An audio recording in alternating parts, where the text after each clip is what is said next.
my name's Stephen Mumford, pronouns he, him. And I'm Sheree Bekker, she, her. And together we are the co-directors of the Feminist Sport Lab. So the Feminist Sport Lab is an international research collaboration that works on social justice in and through sport. Feminist sport for us embodies a justice-oriented approach that transcends traditional gender norms, fostering an environment where everyone, regardless of gender, can participate and thrive. So the Feminist Sport Lab works on this vision for the future of sport. Our research challenges conventional wisdom that women's athleticism is inferior to men's, and then goes beyond both. We reject regulation and exclusion based on sexism, misogyny, transphobia, racism, classism, or ableism. And our focus combines theoretical and empirical work addressing sport as a feminist issue.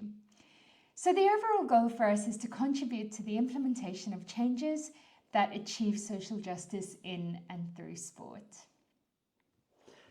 And so one of the guiding principles that we have as a group is we want to see what would happen in sport under conditions of genuine equality, where everybody had the same opportunity. Now, the working hypothesis we have is that if conditions were genuinely equal, then we would see equal outcomes.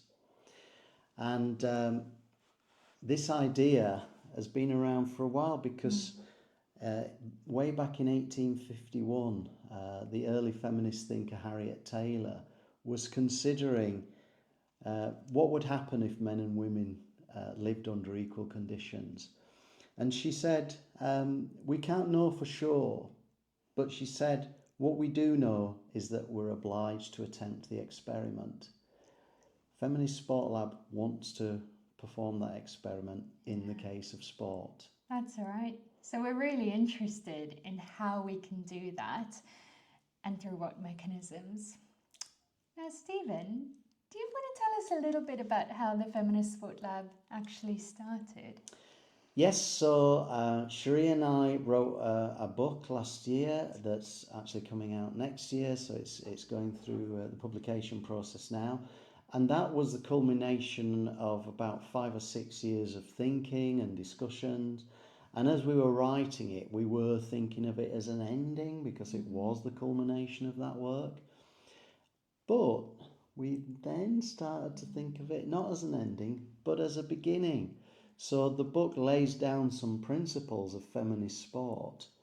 And I think we were then getting interested in, well, where does it go from there? How do we move to a stage where we implement these feminist principles and make some real changes in sport? That's right.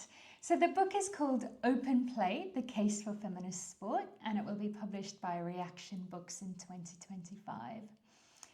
Now, as a result of the Feminist Sport Lab starting in 2023, we have now grown to being a wonderful international collaboration of amazing experts in this space from around the world. It's an international research group. And we have academics who work in this space. We have athletes as part of our lab. And we also have practitioners and people who work in the field of sport and who are interested in social justice and gender equality more generally. So the Feminist Sport Lab has some really big plans, especially for this next year as we go into our second year of existing. And we hope that all of you come along on the journey with us. So if you're interested in potentially connecting with us or even collaborating with us, there are many ways in which you can find us and connect with us. So we have a website, www.feministsportlab.com. And you can also reach out to us on all of the social media platforms at FemSportLab, as well as our email fsl@bath.ac.uk.